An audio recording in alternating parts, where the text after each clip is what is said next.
Okay, now that we've checked out the castle next to where we need to go, time to see what the plot has in store for us next. Assuming, of course, that I don't decide to do something else for a while. Again, it's not like the main story's been doing anything to really draw me in this far into the bloody tale. Hell, they've been pulling bullshit things that just drive me away. Or at the very least make me groan and go, why the hell did you do this? You could have done something so much more narratively interesting with the tools that you have. And it's not like the side quests, what few of them that we know of at least, are especially amazing to help make up for that. And lovely, right off the bat we've got even more hidden path bullshit.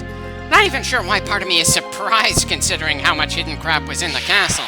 And again, these are owned by a ninja clan. Hell, if anything, the caves should have been their home in the first place. Not the obvious castle that we never actually see them living in anyway. Or would that have made too much sense? Anyway, of course, we're fighting a bunch of bats in a cave. Wonder what other enemies we're gonna run into around here. We haven't seen too much theming for the enemies for most of the game. The only place I can think of with a relatively strong theme from the enemy was when we were climbing the mountains and ran into a good number of undead monsters.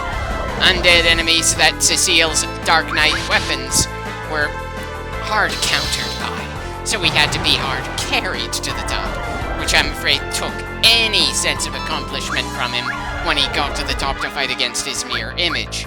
He was hard carried from the bottom to the top by the twins Entella. If they weren't there, he wouldn't have stood a chance getting to that mountain and getting his class change. And notice that none of the people who helped him go through that supposedly pivotal moment are part of the party now. They aren't going to be part of the team for the rest of the game. They are done with their time as direct protagonists. And what makes that even funnier when I think about it? Anyone working alongside Cecile in that mission would have been able to carry him. That entire plot point was supposed to be Cecile's big moment, even if it didn't have any real build-up before we started working on it. At best, we just had the king from Yang's castle tell us that the dark sword wasn't the way to beat Golbez, while at the same time giving us a better dark sword, and didn't offer us any kind of alternative. No vague suggestions of what Cecile could do differently, just make him more capable as he was, when that was supposed to be the wrong way to go for some odd reason. Hell, what would even be the problem with Cecile just being a Dark Knight this far into the game, other than just the game stopped bothering giving Dark Knight equipment this far in, because they know anyone who got this far in has already turned into a paladin. We didn't get any good reason, aside from the immediate undead hostiles in the mountain, to become a paladin for him to change classes, and it wasn't even a decision he made for himself that he felt the need to change for the better. It was a trial given to us by the Grand Sage of the town he happened to grab the first crystal from. Something meant to be a way to prove he really did want to change for the better, but it was applied to him by somebody else. Which doesn't really help the idea that maybe he was paying lip service for wanting to really change, because the only real change is that he stopped listening to a king who had apparently already died and been replaced. If we didn't have some of the absolutely terrible bits of writing later on, and if the game did more to actually use the characters in this story as more than just, you have these classes in your party at this point, then it might have meant something. It's that thing where I would have been more forgiving of those story beats if the overall story was stronger, but it isn't. And we got past a point where I stopped feeling hope that the story would improve. I'm just going forward because I'm into Final Fantasy in general, the gameplay is good, and the opening was amazing. The story as a whole is just not much of a draw for me this far in. Which is a shame, since this is, as I keep saying, the first time the series really tried to have a story.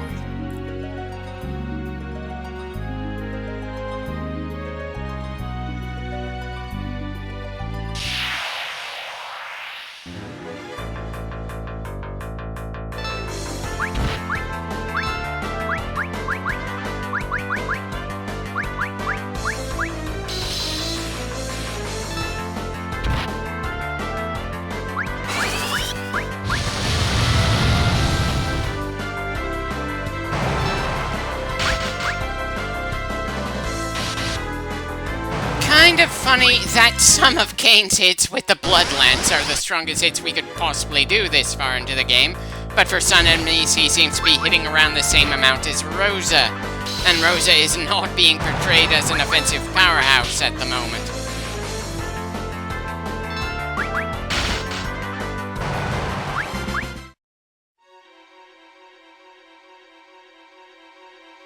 Huh. Eagle shield emblems in a cave? Okay, so it's apparently a section of the caves where we're gonna run into people. Guess we found the ninjas, or what's left of them. Kind of wish they had their own specific emblem instead of the generic one we've seen for every castle in Royal Group. By the way, why did they have to give the floor the same tile set you would see in a building in a town when we're actually inside of a cave? Would it really have been difficult to put the beds for an inn on a cave tile set or something? Seriously, the game has the tools to pay more attention to detail, especially since this is the PSP re-release, not the original console. They had the time and technology to do some more touch-ups for the visual presentation than they chose to for this version of the game. Or at least more than they already did. Hell, I wouldn't have minded if they didn't bother with the CGI cutscenes, if they put more work into the stuff we'd see in-game.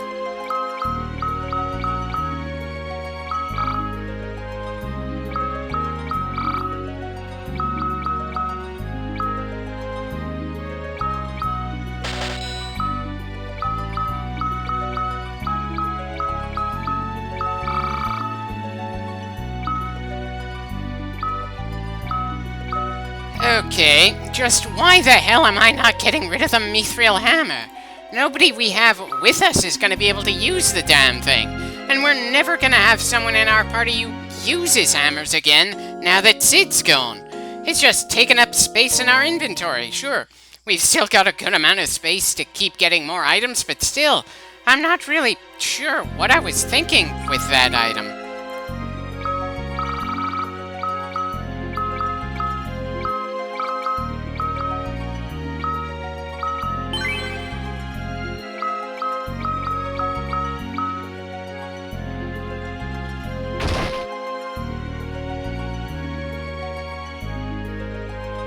I'm sure you're proud. I just wish the game did something to make me give a damn.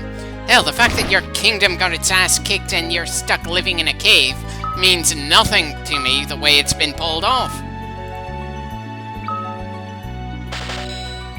Definitely a good thing that we have an obscene amount of money at the moment, and I certainly appreciate that we're getting some upgraded equipment here. As I said before, it's totally rare for that to be the case in this game.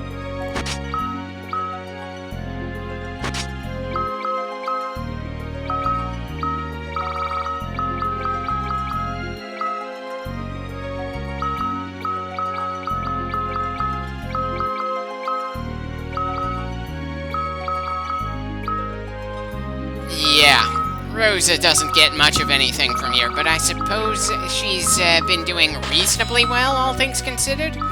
Part of me is considering getting her some more arrows, but the other part just wants to not even bother waiting for us to run out of arrows and just switch her to something else.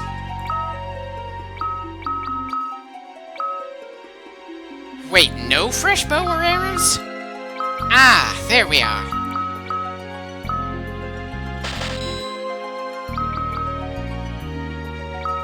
I suppose there's no harm in crapping the power staff in case I just get sick and tired of how this game deals with archery. Considering I didn't even bother to grab any fresh arrows, that might come soon. They just do not hit hard enough to be worth the annoyance.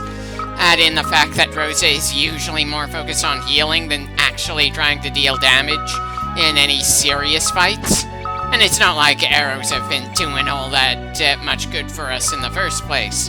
Again, it's rather telling that the Pixel Remaster just doesn't bother with arrow ammunition at all. And I don't think any of the single-player games other than Final Fantasy XII bothered to have any kind of bow and arrow weapons once the franchise got to the 3D era. Either it's put into a setting where guns are acceptable, or magic is the only real ranged option available.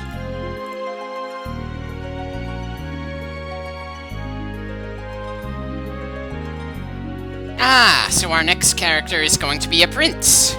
Part of me wants to find it awkward that we've essentially got two princes as playable characters then. Edward and whoever this new guy is going to be. Arguably three, since apparently Cecile is heir to the throne of Baron. Not that it means anything in this game. Just something that might warrant a chuckle in the later spin-offs.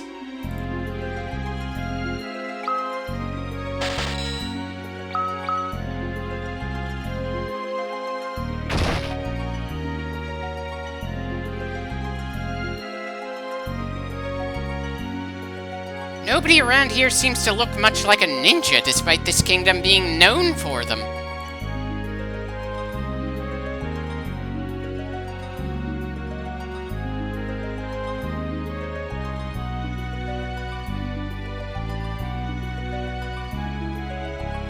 I'm sure you'll survive long enough for the plot to resolve itself. It's not like the story gave you enough attention for us to even witness the fall of your kingdom. Still, we had a kingdom populated by magic users and a kingdom with a lot of monks. Why not give these sprites the ninja pajama look? Wait, so this new prince also lost his parents? For one thing, Edward already had that story beat happen to him, and we were there to see him mourning at least his fiancé. Giving the next prince character introduced in the same game a very similar motivation to fight the villain feels lazy even by this game's standards. Hell, what would even be the problem in not having as many playable characters in this game? The storytelling is bad enough that it's managed to make me not give a damn about Rydia at this point, and that's astounding considering her introduction. Ugh, who knows? Maybe having fewer characters in the cast would mean we'd get fewer deaths, which in turn would mean we'd get fewer moments of characters returning after their supposed death. It's not that that story element in itself is terrible and will break a story altogether, but it's one of those things that you gotta use sparingly. If you only have a big return that's rare every once in a while, those returns have a lot of impact. If you only kill off a bare few, then each death is a gut punch. But we have gotten to the point where people dying and returning, or just plain dying, would have no emotional impact on me whatsoever.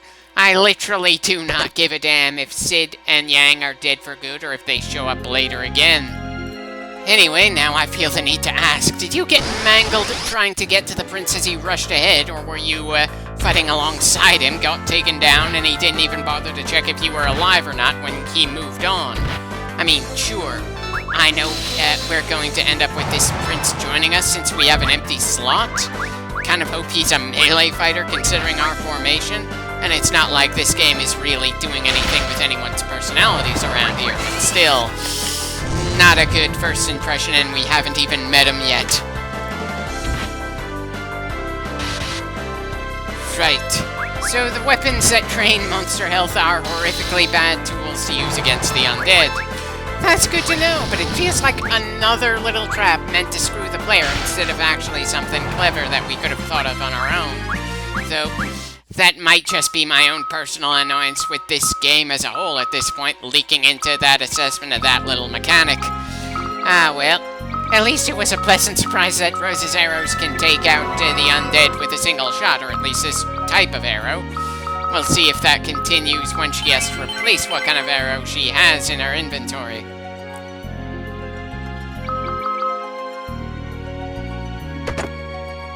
It probably says something about how punch-drunk I am, but why is there never a low potion? We just get regular potion, high potion, and X potion in the Final Fantasy games. And great, that's getting me to think about the healing items I barely have ever used in the Pokemon games. You have potions, super potions, hyper potions, and max potions. It's just kind of funny that a world where combat is mostly done for sport, and various worlds where it's generally life or death, the combat sport one seems to have much better medical care and more wide variety in what healing items you can grab. Speaking of, at some point I definitely have to get around to at least trying to keep working on the commentary for the second generation playthrough of Pokemon that I started and then paused. All the footage of the playthrough is already recorded. I've saved and backed up that footage as best as I can, so I can return to it at any time. Well, good to know that if Cain is confused, he's not going to hit all that hard against the rest of the team with that blood spear. Though I probably should have considered keeping his weaker spear, just so we could have something to switch to because of the damn undead in this place. Anyone else getting the feeling that Cain should have had a character upgrade quest of some kind as well? Nope. Only 2 characters in this game get a character class change. Cecile and Rydia, and Rydia's happens completely off-screen, alongside her aging forward a damn decade. Cecile's was there for the sake of some poorly done world building, and an excuse to force us to get very used to working alongside 3 separate mages on the same team. And the justification for why we did it was just a bit on the weak side. Anyway, back to my previous thought process with Pokemon, I still do enjoy the series, even with my annoyance with Nintendo in general and how they handle that franchise in a broad sense. But it just doesn't feel all that fun for me to comment on a Pokemon game. I could make my way through the first generation since, well, that has the most nostalgic strength, but it got a bit rougher once I got to Generation 2. And I'm sorry to say that the Pokemon stories at their best don't really measure up to the industry standard for role-player games these days. Fun, lighthearted, but they repeat themselves in terms of the player's goals. And while they add things to make the region feel kinda distinct from the other regions, it just doesn't make it feel like enough of a different journey. For me, at the very least. It's not helped that the second generation leans so damn hard on the first generation that it's hard to call Johto all that different from Kanto. They had to include Kanto into that game just to give it a bit more meat. Whereas Final Fantasy, there's no way you're mistaking Game 1 with Game 2. There are some core things that define the series, and those go from one game to the next, but there's always been enough differences that each one feels distinct from the other universe. Which is probably why that series gets spin-offs like Dissidia and World of Final Fantasy. Those just lean on the whole alternate universe thing pretty well. And that actually makes me confused that Kingdom Hearts never had any Final Fantasy-centric worlds. Especially when Disney got especially restrictive in how they let the stories in each world be told, and what stories Square was allowed to go through in a given game. Always awkward when a partnership that built something special just sours right out from under you.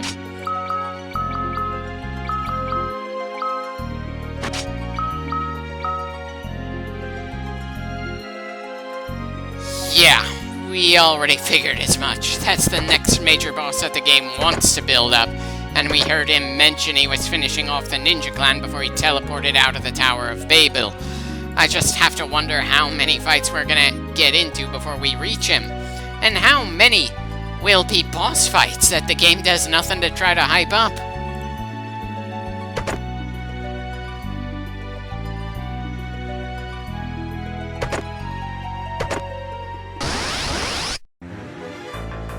Oh, I'm just running away from every back attack at this point.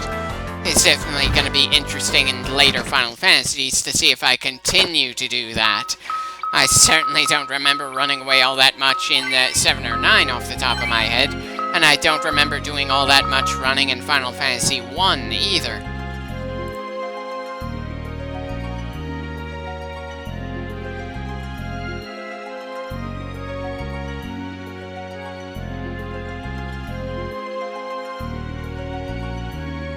Okay, not seeing the hidden path to reach those chests in that little room there. I guess I'll have to look for that later. Good to see a save point. Definitely no harm in using it, especially since we could just retreat back to town from here anyway if we need more equipment or items. Not that we've been trained all that much getting to this point in the dungeon. We've certainly been in much worse shape as we've pushed forward in this game.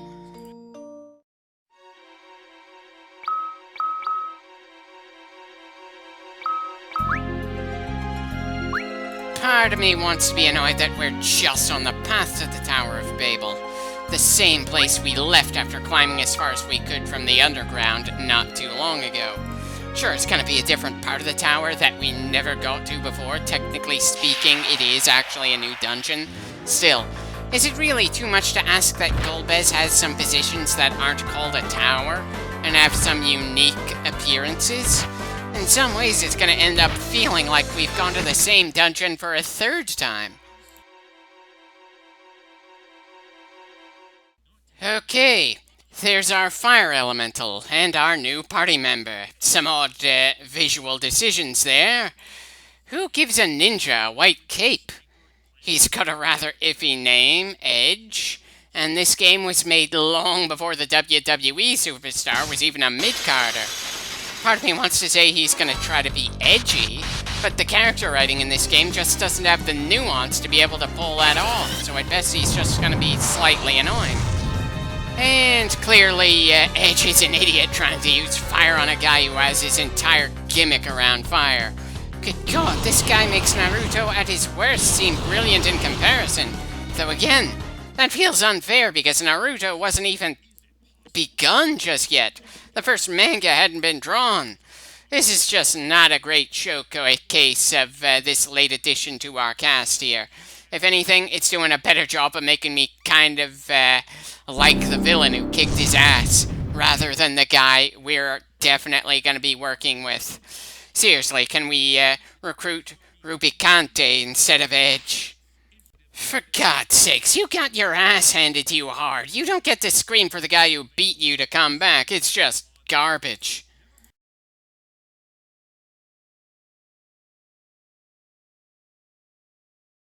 There are only two things that are yours, that mouthful of dirt and the clothes on your back.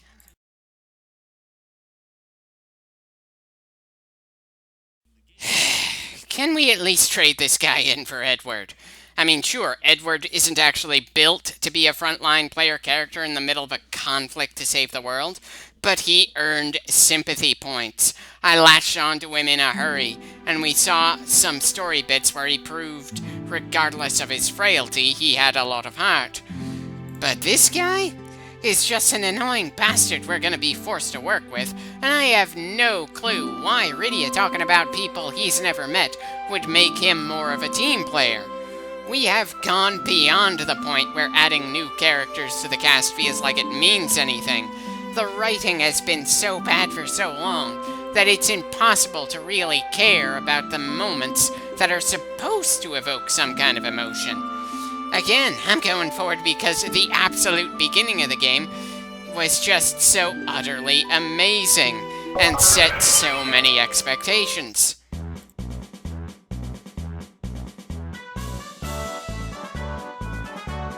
And of course he's a womanizer who isn't gonna actually have any success with either of the girls.